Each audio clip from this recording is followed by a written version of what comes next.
Dernière retouche maquillage pour les fantômes du défilé de Jean-Charles de Castelbajac. Les apprentis mannequins grimés en squelette et coiffés de chapeaux démesurés font leur premier pas dans la peau de leur personnage. Un peu en équilibre, je suis pas sûre que ça tienne pendant tout le défilé. C'est lourd, hein? Oh ça va, c'est juste c'est haut. Les chapeaux, enfin les perruques, c'est quelque chose, ouais. C'est plutôt lourd et ça se sert vachement.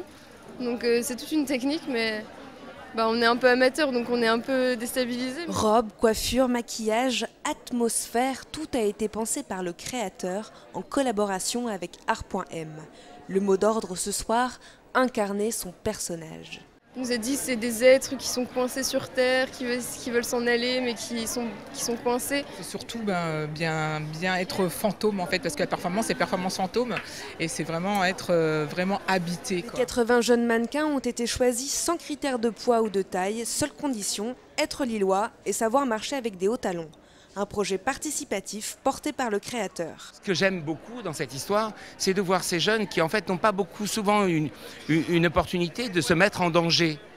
Et d'aller au-delà de leurs risques. Je les vois, ils sont tous soudés, ils viennent de milieux différents, ils ont des trajets de vie différents. Et je pense que si ça peut changer la vie de certains d'entre eux, j'aurais gagné. Un livre de photos sera édité prochainement pour coucher sur papier glacé ces monstres d'un soir.